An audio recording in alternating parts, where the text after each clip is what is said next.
Welcome to this lecture series in group theory. Last time we discussed a formula for the order of an exponent of an element whose order we already know. So if x is some element in a, let's say, a finite group, uh, more generally you can just assume that the order of x is finite. That's enough for what I'm going to say. But let's say the group itself is finite. X is some element in it, and k is some positive integer. Then the order of the kth power of x is given by this formula. All right. Now, last time I said that we will be discussing Cauchy's theorem for abelian groups, but I realized that actually we need to develop some more material before we can prove it. So we won't be discussing Cauchy's theorem, but we will be doing some other interesting things about abelian groups. All right, so these are the problems. And now let us start with the material of this lecture. Okay, so let G be some group and X and Y be two elements. Let's say the order of X is M. So I'm assuming that they are finite order. So order of X is M and the order of Y is N. Assume that they are relatively prime, the integers M and N. So X and Y are two finite order elements whose orders are relatively prime. Further assume that these two things commute. So commutation of two elements means this equation is satisfied. All right. So then the claim is that the order of the product of the two things is the product of the orders. So let me also write that so that looks better. So order X, order Y. And this is certainly not true without the commutation hypothesis. For instance, you could just take Y as, well, okay, that's not a good example, but you can easily construct examples for non-abelian, non-commuting elements where this fails. Okay, so let's give a proof of it. So say, let K be such that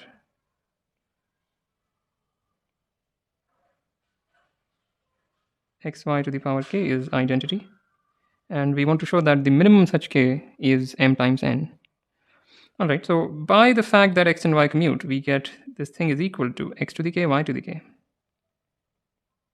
This thing is equal to that thing, and this is where we use the fact that x and y commute. Otherwise, we can't write this. All right, so what does this say? This says that x to the k equals x to the minus k. Sorry, y to the minus k. And I have a feeling I said something incomplete in the recall. So here I said k greater than or equal to 1, but actually k could be just any integer, and this works just fine. Perhaps I only proved it for positive integers, but there is absolutely no difficulty in extending that to all integers. Right? So for instance, let's say k were equal to 0, then this order is 1 because x to the 0 is identity, so this is 1. What about that guy? So GCD of order x and 0 would be order x, and therefore right side is also 1. And you can easily see also for negative exponents. So I leave that as an exercise if in case I did not state this for integers in the last lecture. Okay, so we'll use this. So we have x to the k equals y to the minus k, and therefore order of x to the k is order of y to the minus k, of course. Which implies, by the formula, this is GCD k order x, and this is equal to order y GCD minus k comma order y. But GCD minus k or plus k doesn't really matter, so I'll remove the minus. Oops. Okay. So what does this give us? This says m times GCD kn equals n times GCD km. I just cross multiplied, and instead of writing order x, I wrote m. Instead of writing order y, I wrote n. All right, so rather than using a new page, let me continue this side. There's a lot of space. So what does this say? This in particular implies that m divides n times GCD of k comma m. But now we use the fact that m and n are relatively prime. So this gives us m divides GCD of k comma m, right? Which implies m divides k. So why is that? This is because m divides GCD k comma m, and GCD k comma m divides k. So m divides gcd k comma m, and gcd k comma m divides k, so therefore m divides k. So that's what I'm saying. All right, so similarly, by a very analogous argument, n divides k also.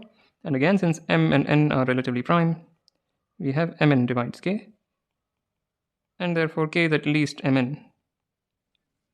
K was a positive integer, and this deduction implies that k is at least m times n. But one can easily see that if you substitute k equal to m times n, then this equation is satisfied. Again, you'll use commutation because we will write it in this fashion, and x to the m times n is x to the m to the n. Therefore, you'll see that this equation is satisfied. And this finishes the proof that order of xy is m times n.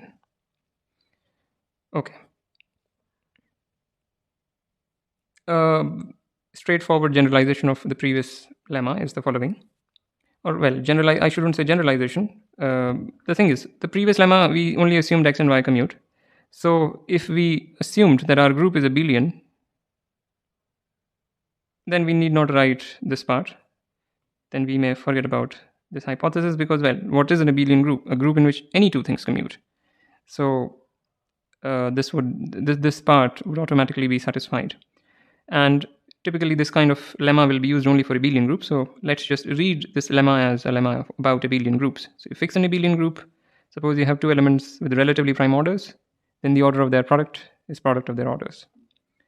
So a straightforward generalization of this statement is you start with an abelian group. You have some pairwise relatively prime positive integers, not just two of them, but k of them. And suppose G has elements of order m1, has m2, mk. So for each for each I, G has an order element of that order. Meaning for each I, G has an element of order mi. All right. So the fact that these are pairwise relatively prime will imply that G also has an element of order m1 up to mk. In fact, once you pick, let's say x1 has order m1, x1 has order m1 xk has order mk, then you just product them, and that will have order m1 times mk. It's just immediate from the previous lemma. So just keep this in mind. And now we'll prove something very nice. This will generalize further the previous propositions. So fix a group and fix two positive integers m and n. Suppose G has elements of order m and n. Now if G were abelian, then we will show that G has an element of order the LCM of m and n. So if m and n were relatively prime, the LCM would be the product. But here we are having a little bit more general conclusion. And this is not immediately obvious, but the proof is also not very hard. So let's do it. So by the fundamental theorem of arithmetic, we can write m as p1 to the power k1 pr to the power kr, and n as p1 to the power l1 pr to the power lr, where p1 up to pr are pairwise distinct primes.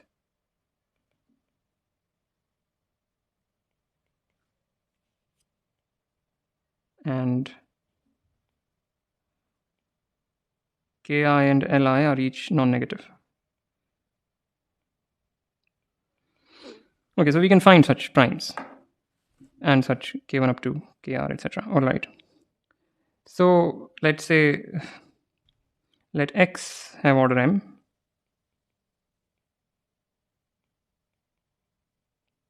be such that order of x is m and order of y is n. So this is by hypothesis. The hypothesis asks for the existence of elements of orders m and n. So let's say we have found them and we have given them names. So now define xi as x to the power m divided by pi to the ki, and yi as y to the power n divided by pi to the li. Right, so what is order xi? Again, we can use the formula. So order xi would then be pi to the power ki, and order yi would be pi to the li. Right? So now,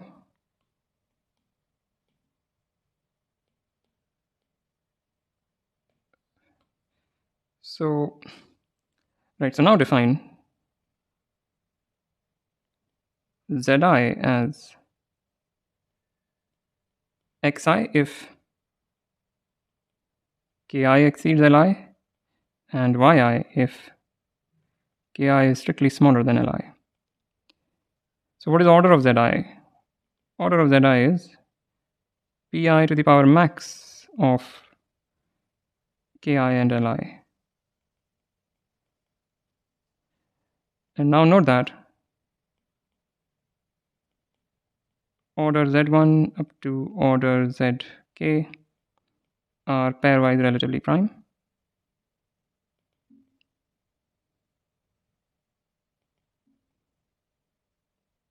The group is abelian, and therefore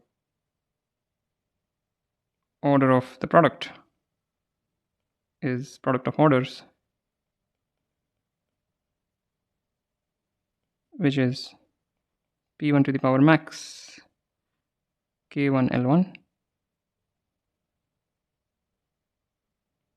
dot pk to the power, I think it was an r, it's an r, sorry, I messed up. So did I mess up too much? I didn't mess up too much. This is an r.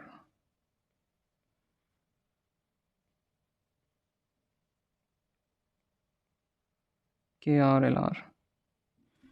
Okay, but this is the LCM of M and N. And that's it. So, yeah, I mean, that's the proof. It's a very nice argument. All right, so as usual, like, comment, share, subscribe. I also have Patreon. The link is in the description below. Thank you for listening, and I'll see you next time.